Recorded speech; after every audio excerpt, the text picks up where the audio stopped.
Thursday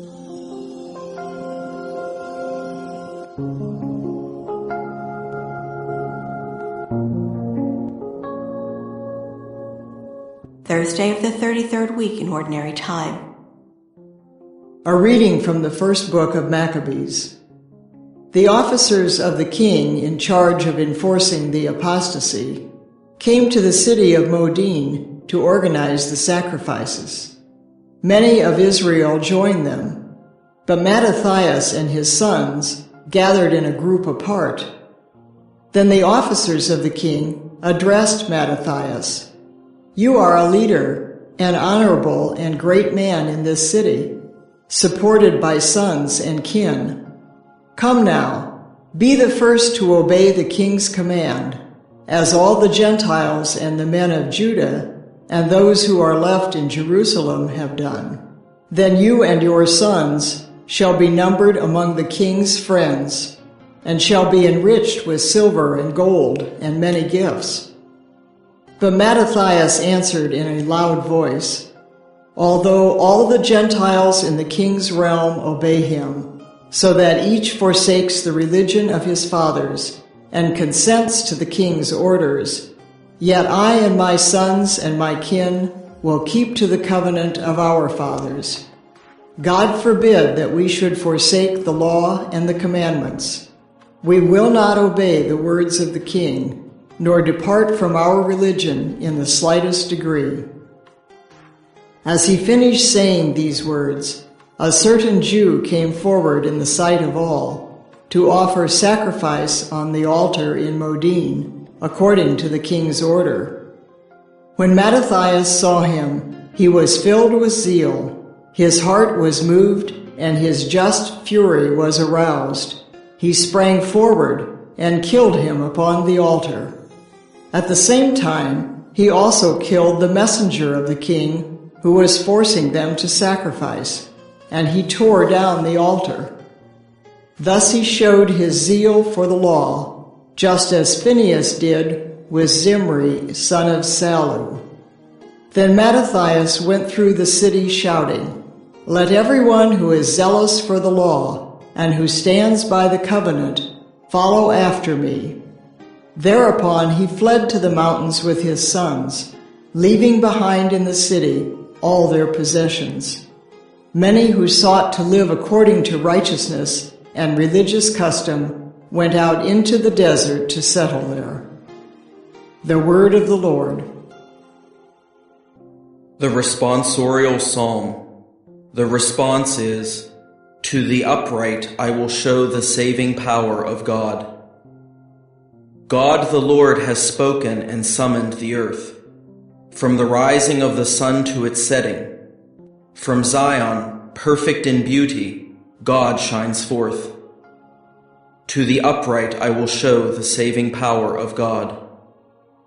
Gather my faithful ones before me, those who have made a covenant with me by sacrifice. And the heavens proclaim his justice, for God himself is the judge.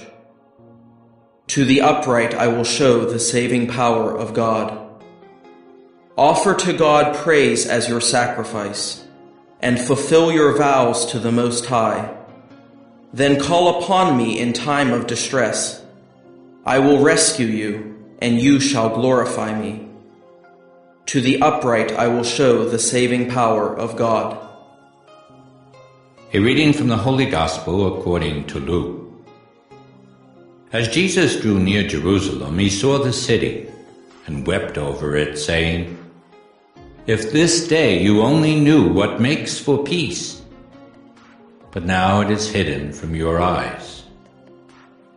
For the days are coming upon you when your enemies will raise a palisade against you. They will encircle you and hem you in on all sides.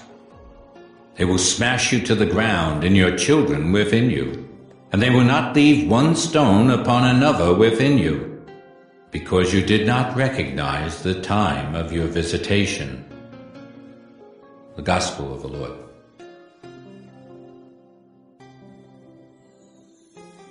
The first reading comes from 1 Maccabees 2, 15-29.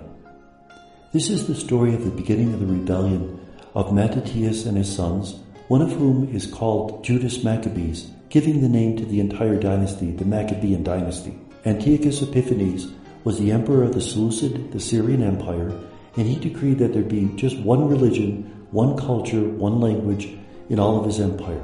He was trying to do away with great diversity in the empire which ran from Istanbul all the way to Karachi.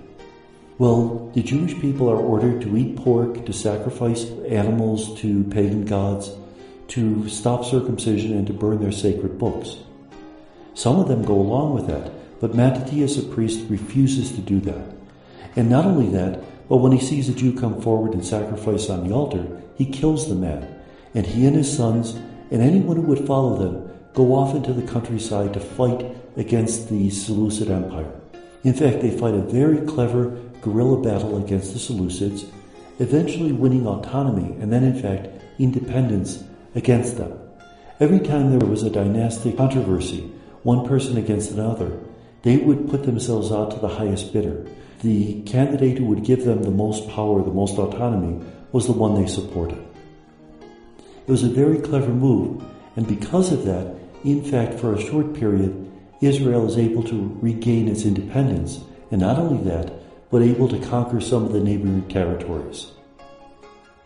The Gospel is from Luke 19, 41 to 44. Jesus sees Jerusalem and weeps over it because it won't accept his message of peace. He is the Prince of Peace. Jerusalem is the sacred city, and he wants them to embrace his message, to embrace the salvation that God is offering them in his person. They refuse. So he predicts that there would be a great siege against them, fortifications would be built all around them, and not one stone would be standing on another. This is exactly what happens in the rebellion that lasted from 67 to 70 AD. So this gospel is probably written after that time because the description of the destruction is so explicit, so matches what exactly happened, that whatever Jesus said was probably amplified by the evangelist in order to match better that which happened. Now, we would consider that putting words in Jesus' mouth, but that was perfectly acceptable in the ancient world. They would say what a great figure said, and then they would also say what the great figure should have said, because he would have said it if he only knew what was going to happen later. That was a good literary technique. Is that still inspired by the Holy Spirit? Yes. Because the Holy Spirit uses the talents of the evangelist to tell the story in the best possible way.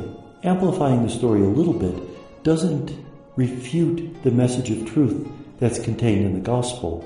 It simply explains it better to the community that's receiving the gospel. And may God bless us.